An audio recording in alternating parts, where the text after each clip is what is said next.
Hoy en día no tenemos a un Dios doctrinal y objetivo. Tenemos a un Dios viviente, un Dios sustancial que puede ser sustantivado, puede ser experimentado subjetivamente en nuestro espíritu. Bienvenidos al Estudio Vida de la Biblia, un estudio para obtener más revelación de las Santas Escrituras que se centra en la experiencia que los creyentes tienen de la vida divina en Cristo por medio del Espíritu Santo. Si desean, pueden escuchar gratuitamente todos los programas radiales del Estudio Vida en nuestra página de internet, radiolsm.com. En esta serie de programas del Estudio Vida, estamos considerando el libro de Primera de Juan. Y en el mensaje de esta ocasión, nos enfocaremos en los versículos 20 y 27 del capítulo 2, para que veamos el asunto de la unción. En estos tiempos, cuando muchas personas están hablando acerca de los eventos relacionados con el fin de los días, tal y como se profetiza en la Biblia, se escuchan muchas especulaciones respecto a una persona infame que jugará un papel muy importante en esos eventos. Los cristianos y aún los incrédulos usan comúnmente el título anticristo para identificar a esta persona. A pesar de que este término es bíblico, solo puede encontrarse en 2 de los 66 libros que componen la Biblia. Y esos libros son Primera y Segunda de Juan. ¿Sabían esto? Pero es muy interesante examinar la manera como Juan utiliza este título. Quizás muchos se sorprendan al conocer que ya han existido muchos anticristos que han aparecido y desaparecido a lo largo de los siglos. Por supuesto, la Biblia menciona que el anticristo vendrá al fin de los días. No obstante, hoy seremos aclarados acerca del verdadero significado del término anticristo. Así que este mensaje se titula La unción y los anticristos. Y hemos invitado una vez más a Miguel Nájera para que nos ayude a comprender lo que realmente significa esta palabra. Bienvenido, Miguel. Gracias por invitarme, Víctor. No hay duda de que este será un mensaje que nos traerá mucha claridad, ¿verdad? Este será un mensaje muy importante que nos traerá mucha luz, porque esta palabra anticristo ha sido muy usada para describir al hombre de iniquidad que aparecerá en la tierra al final de los días. El anticristo no solo se refiere a esa persona infame que vendrá, sino a cualquier persona que niegue y vaya en contra de Cristo. La pregunta que nos debemos hacer es, ¿quién es un anticristo? Pues bien, en este mensaje consideraremos esta palabra. Miguel, hablemos un poco acerca del contexto en el cual se usa el término anticristo en la Biblia. Como ya dijimos, este término se menciona únicamente 4 o 5 veces en Primera y Segunda de Juan en el contexto de la unción. Y Witness Lee desarrollará este tema de manera maravillosa. Pero antes de iniciar el primer segmento del mensaje, quiero leer unos versículos para que veamos lo crucial que es el asunto de la unción. En 1 Juan 2:20 dice así: Pero vosotros tenéis la unción del Santo, y todos vosotros tenéis conocimiento. Y luego en el versículo 27 dice lo siguiente: Y en cuanto a vosotros, la unción que vosotros recibisteis de Él permanece en vosotros, y no tenéis necesidad de que nadie os enseñe. Pero como su unción os enseña todas las cosas, y es verdadera, y no es mentira, así como ella os ha enseñado, permaneced en Él. Escuchemos ahora a Witness Lee y el estudio vida de Primera de Juan. Adelante. La enseñanza de la unción divina es para que nosotros permanezcamos en el Dios triuno. Si el Dios triuno fuese únicamente el Padre y el Hijo, Él no podría entrar en nosotros. El Dios triuno solo puede entrar en nuestro espíritu como el Espíritu. Así que la palabra unción, que aparece en los versículos 20 y 27 de Primera de Juan, no se refiere al Padre y al Hijo, sino al Espíritu. Cuando hablamos de la unción, nos referimos al Dios triuno que llega a nosotros como Espíritu.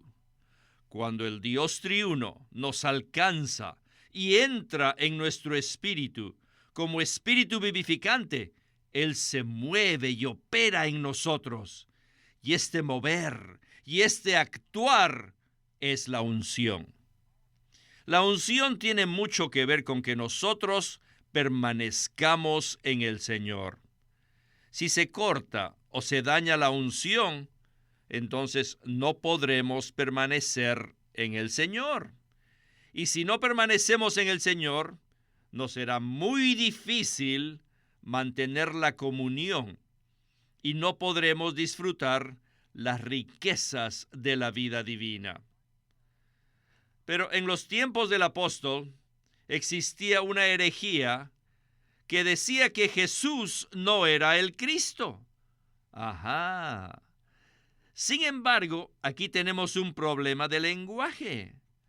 La palabra griega traducida Cristo es Christos, que quiere decir el ungido. Y la palabra griega que se traduce unción es crisma. Cristo, el ungido, ha llegado a ser la unción. Debido a que Cristo fue ungido, Él tiene mucho aceite, mucho ungüento sobre Él. Y ahora aún es el ungido que llega a ser el que nos unge, y es la unción misma. Por tanto, negar que Jesús es el Cristo, ¿equivale a qué? Equivale a negar que Jesús es el ungido. Y negar al ungido significa sencillamente negar la unción. Miguel, en cuanto a lo que acabamos de escuchar, quisiera hacer un breve repaso de los puntos claves y luego hablar acerca de la relación entre el ungido y la unción. La herejía a la cual Winnesley hizo referencia consiste en negar que Jesús es el Cristo. Algunos decían que Jesús era simplemente el hijo de María y José y que Cristo estaba asociado con él, pero que no era la misma persona. El título Cristo significa el ungido, por lo tanto, Él llega a ser la unción para nosotros. ¿Podría usted explicarnos esto un poco más? Este es un asunto muy importante. Si alguien niega que Jesús es el Cristo, eso va en contra de la verdad. Jesús encarnó y vivió en la tierra durante 33 años y medio, luego murió en la cruz, resucitó y llegó a ser el Espíritu vivificante. Si Cristo no hubiera llegado a ser el Espíritu, no existiría otra manera de que la unción pudiera impartirse en nosotros. Puesto que Cristo es la unción, cuando entra en nuestro espíritu como el Espíritu, trae consigo la unción. Como dijo Winnesley, la palabra griega traducida Cristo es Christos, y la palabra que se traduce unción es crisma. Sin duda, estas dos palabras son muy similares. Estas palabras se relacionan con Cristo en resurrección, como el Espíritu vivificante. Hemos hablado muchas veces en 1 Corintios capítulo 15, versículo 45, donde se nos dice que el postrer Adán, o sea, Cristo, llegó a ser Espíritu vivificante. Cristo murió por nuestros pecados y ahora ha llegado a ser el Espíritu vivificante, que puede morar en nuestro interior y nosotros podemos morar en él. Así que la unción se relaciona con morar en Dios. Sin la experiencia de la unción, nosotros no podríamos morar en el Señor de manera práctica. De hecho, sería algo inalcanzable. Nuestra comunión con el Dios triuno, el Padre, el Hijo y el Espíritu, es a través de la unción. La comunión consiste en el Espíritu de Dios que se mueve y opera en nuestro interior como la unción, a fin de que nosotros podamos experimentar la unión orgánica que tenemos con Dios. Gracias, Miguel. Esto nos provee un mejor entendimiento acerca de lo que Juan estaba confrontando, cuando algunos decían que Jesús no era el Cristo. Afirmar tal cosa podía afectar la experiencia de la unción en los creyentes que habían sido engañados. Por tal motivo, era necesario que Juan se levantara para confrontar a estos anticristos. Como vemos, todo esto se relaciona con el asunto de la unción. ¿No es así? Así es, Víctor. Esto no solo está cubierto en el libro de Juan, sino que también Pablo alude a este asunto en primera y segunda del libro de Corintios. En primera de Corintios capítulo 15, versículo 45, se nos dice claramente que el postrer Adán, es decir, Cristo, llegó a ser el espíritu vivificante en resurrección. Este espíritu vivificante es la unción que mora en nosotros. Así que, en resumen, la unción es el propio Dios como el Espíritu en nuestro interior y que produce nuestra comunión con Dios. Pues bien, Miguel, ahora quisiera leer otros versículos en el contexto de la unción que están en el capítulo 1 de Segunda de Corintios. Los versículos 21 y 22 dicen lo siguiente: Y el que nos adhiere firmemente con vosotros a Cristo, y el que nos ungió, es Dios, el cual también nos ha sellado y nos ha dado en arras el Espíritu en nuestros corazones. También dice en 1 de Juan 2:22 lo siguiente: ¿Quién es el mentiroso? Sino el que niega que Jesús es el Cristo. Este es anticristo, el que niega al Padre y al Hijo. Bien, con estos versículos como contexto, regresamos de nuevo con Witness Lee para escuchar más acerca de este punto tan importante. Adelante. En 2 de Corintios capítulo 1, se nos dice que todos hemos sido adheridos firmemente al ungido. Podemos ver un cuadro de esto en el Salmo 133, el cual dice que el óleo de la unción fluye desde la cabeza de Aarón hasta su barba y que baja luego hasta el borde de sus vestiduras sacerdotales. Esto indica que sobre Cristo hay gran abundancia del aceite de la unción. ¿Por qué? Porque Dios derramó el ungüento sobre él. En esta unción, Cristo recibió el ungüento más que los otros y finalmente llegó a ser el ungido. Cuando Él entra en nosotros como el ungido, les digo, se convierte en la unción. Si negamos que Jesús es el que ha sido ungido, entonces estaremos negando la unción misma. Este es el verdadero significado del título Anticristo. La palabra anticristo significa en contra de la unción. Es alguien que es antiunción. Actualmente, debido a la influencia de las enseñanzas tradicionales, cuando se menciona la palabra anticristo, muchos piensan que eso significa el hombre de iniquidad que va a venir. Sin embargo, la palabra anticristo es un título dado a aquellas personas que son antiunción. El hombre de iniquidad está plenamente revelado en 2 de Tesalonicenses 2. Sin embargo, el término anticristo jamás se menciona en ese capítulo. Igualmente, el otro pasaje que nos revela este hombre está en Apocalipsis 13, pero allí se revela a la bestia. Allí tampoco se le da el título de anticristo. Vayan a leer esos pasajes y verán que no encontrarán la palabra anticristo allí, sino que van a encontrar la palabra el hombre de iniquidad o la frase el hombre de iniquidad y la bestia. Este título se encuentra únicamente en 1 de Juan 2:22 y 2 de Juan 7, que se refiere a la misma clase de personas, los que niegan que Jesús es el Cristo. Al hacer esto, ellos niegan que Jesús es el ungido, el Hijo de Dios. Cristo fue ungido por Dios y llegó a ser la unción que está hoy en nuestro interior. Así que está dentro de nosotros como unción. Hallelujah. Aleluya. We are enjoying, Estamos disfrutando, experiencing, experimentando and participating in this anointing. y participando de esta unción. Amén. Pues bien, Miguel, esto que acabamos de escuchar es muy interesante.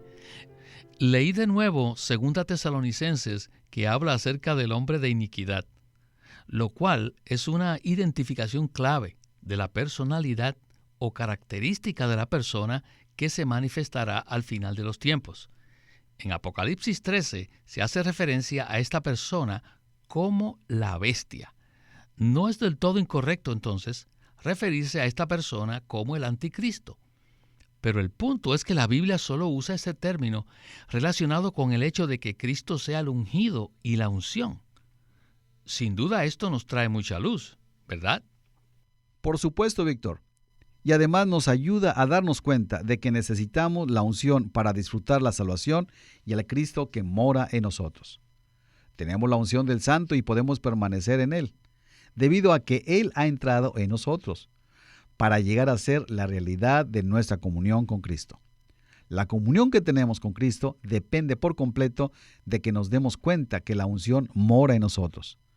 La unción es el propio Cristo, que ha llegado a ser nuestra vida, nuestro todo, al morar en nosotros. Ahora quisiera presentar las cosas desde otro ángulo. El anticristo, esa persona maligna, se manifestará en contra del propósito y la meta de Dios en los tiempos finales. Si actualmente se puede percibir la operación del espíritu del anticristo, sin duda está enfocada sobre el pueblo de Dios, a fin de distraerlos y no permitir que disfruten de la unción. A eso se refiere Juan cuando habla acerca de los anticristos. Por lo tanto, no es necesario que especulemos acerca de quién o quiénes son los anticristos, porque igualmente seremos distraídos de la experiencia de la unción. Es muy importante que nosotros, los cristianos, nos demos cuenta que el anticristo es simplemente la negación de que el Espíritu de Dios es la unción en nuestro espíritu. Si no nos damos cuenta de esto, perderemos la comunión diaria con el Señor. Si negamos el hecho de que Cristo es el ungido, que llegó a ser la unción en nosotros, seremos como anticristos o antiunción y perderemos el disfrute y la comunión que tenemos en el Señor. Por tanto, esperamos que esta revelación pueda brindar mucha luz a todos los hermanos y hermanas que escuchan este mensaje. Debemos darnos cuenta que Cristo en resurrección llegó a ser el Espíritu vivificante que se ha impartido a nosotros y que es la unción en nosotros que podemos disfrutar. Así es, Miguel. Como hijos de Dios, hemos recibido al Señor. Hemos recibido la salvación y, por tanto, nuestro destino eterno ya está asegurado. Pero mientras tanto, el enemigo de Dios puede distraernos y no permitir que Dios pueda lograr su intención completa.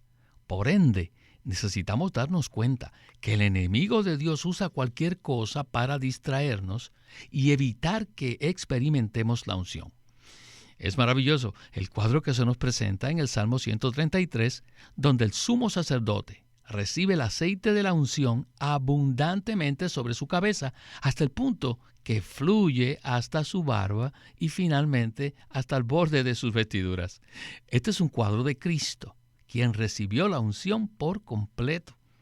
Pero también nos muestra cómo nosotros en resurrección, los que hemos nacido como los nuevos miembros de su cuerpo, podemos participar de esta unción, ¿verdad? Claro que sí, Víctor. Y esta maravillosa verdad está disponible para todos los cristianos actualmente, a fin de que se den cuenta de que el Espíritu es la unción que mora en nuestro espíritu para ungirnos diariamente. Bien, regresemos por última vez con Witness Lee para escuchar la conclusión de este estudio vida de Primera de Juan. Adelante. God's intention La intención de Dios is to work himself into us. consiste en forjarse a sí mismo en nosotros como nuestra vida e incluso como nuestro todo, para hacernos su complemento y obtener así una expresión de sí mismo. Esta es la intención de Dios. Para poder llevar a cabo esto, Dios tuvo que pasar por el proceso de encarnación, vivir humano, crucifixión y resurrección. Entonces, cuando Él entró en resurrección, llegó a ser el Espíritu vivificante, compuesto y todo inclusivo. Y este Espíritu es el ungido. En realidad es Cristo, el ungido. Después que creímos en el Señor, Él entró en nuestro espíritu como espíritu. Él ha entrado en nuestro espíritu para ungirnos y para pintarnos con todos los elementos divinos del Dios triuno. Cuanto más nos pinta, más se infunden en nuestro ser los elementos del Dios triuno. Cuanto más nos pinta, más elementos del Dios triuno es añadido, infundido, transmitido a todo nuestro ser. Esta es la verdad. Esta es la realidad de todo el Nuevo Testamento. Hallelujah. ¡Aleluya! This anointing entered into our spirit. Esta unción entró en nuestro espíritu. In this anointing, you have God Y esta unción contiene a Dios substantially and livingly. como su substancia viviente que vive hoy en nosotros. You don't have a God doctrinally. You don't have a God objectively. Hoy en día no tenemos a un Dios doctrinal y objetivo. You have a living God, Tenemos a un Dios viviente, a substantial God, un Dios sustancial which could be substantiated in your spirit. que puede ser sustantivado, puede ser experimentado subjetivamente en nuestro espíritu. This all together, Esto solo se puede llevar a cabo in, by, through, and with all en inclusive. el Espíritu todo inclusivo, por medio del Espíritu todo inclusivo y a través del Espíritu todo inclusivo. Y tengo que decir amén, amén a esta palabra tan llena de luz. Si realmente consideramos la palabra unción, su entendimiento va mucho más allá de la doctrina respecto a Dios en su Trinidad. Entonces, Miguel, ¿qué tal si usted nos hace un comentario final en cuanto a todo esto? La salvación que experimentamos cuando recibimos la vida divina es la operación continua y diaria de la unción. El Espíritu que unge y que mora en nosotros es la consumación del Dios triuno. Y en este Espíritu están los elementos de la divinidad, la humanidad, el vivir humano, la crucifixión y la resurrección del Señor. Este Espíritu que nos unge es el Espíritu todo inclusivo, que contiene todo aquello que Dios logró, alcanzó y obtuvo. Este es el Espíritu que unge y mora en nosotros. Este entendimiento acerca de la unción no es doctrinal ni mental. En nuestra experiencia diaria, Él es el Espíritu que nos aplica esta pintura divina, es decir, que nos unge con todo lo que Dios es. ¿Cómo podría ser esto algo doctrinal o mental? Es imposible. Cada día recibimos nuevas capas de pintura divina fresca, porque continuamente se lleva a cabo en nosotros el proceso de pintado. Así que nosotros debemos ser personas que siempre tenemos la pintura fresca, porque continuamente recibimos nuevas capas de pintura divina. Oh, hermanos, esto es algo maravilloso. Como cristianos, nosotros jamás negaremos conscientemente que Jesús es el Cristo. Pero ¿qué tal en cuanto a nuestra práctica diaria? Muchas veces negamos el mover y la operación de la unción que se lleva a cabo en nuestro interior porque nos distraemos con muchas cosas. Así que en lugar de estar ocupados ejercitando nuestra mente, debemos hacer un alto en el camino y debemos poner atención a Dios en cualquier circunstancia, ya que Él siempre se está moviendo y operando en nuestro interior. Gloria al Señor por esta palabra. Y a usted, Miguel, muchísimas gracias por su colaboración y esperamos que regrese pronto al programa. Muchas gracias por invitarme. Ha sido un gozo estar nuevamente aquí. Este es Víctor Molina haciendo la voz de Chris Wilde, Miguel Nájera la de Francis Ball y Walter Ortiz la de Witness Lee.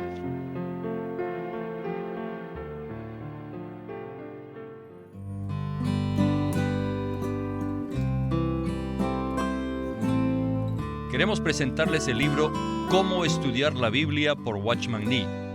Él presentó una perspectiva equilibrada en cuanto a cómo estudiar la Biblia, que además de proporcionar delineamientos prácticos para descubrir las riquezas contenidas en la palabra de Dios, dedica su atención a enseñar que quienes estudian la Biblia deben ser personas rectas delante del Señor, pues solo entonces podrán recibir luz y revelación de las Santas Escrituras. La Biblia es la palabra inspirada de Dios y todos los hijos de Dios deben dedicar tiempo a estudiarla. La Biblia nos muestra lo que Dios hizo por nosotros en el pasado y lo que dijo, como también nos muestra las diversas maneras en que Dios ha guiado a los hombres. Para familiarizarnos con las riquezas y la inmensidad de la provisión de Dios, tenemos que estudiar la Biblia. Watchman Nee en este libro, Cómo estudiar la Biblia, presenta estos aspectos increíblemente preciosos de cómo podemos nosotros entrar en las riquezas divinas. Así que el propósito de la publicación de estos mensajes es suministrar a los lectores lo que se requiere para estudiar la Biblia y darles algunas herramientas importantes para el estudio de la misma. Esperamos que este libro, Cómo estudiar la Biblia, le brinde mucha ayuda a todos los que deseen conocer las Escrituras. Acuérdese, el título de este libro es Cómo estudiar la Biblia, escrito por Watchman Nee. Queremos animarlos a que visiten nuestra página de internet, libroslsm.com.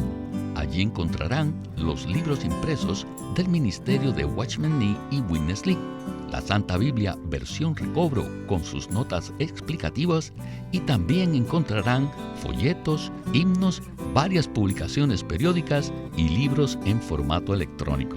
Por favor, visite nuestra página de internet, libroslsm.com. Una vez más, libroslsm.com. Llámenos a nuestro teléfono gratuito 1-800-810-1149. 1-800-810-1149. Además, si desean, pueden comunicarse con nosotros enviándonos un correo electrónico a estudiovida@lsm.org. Una vez más, estudiovida@lsm.org.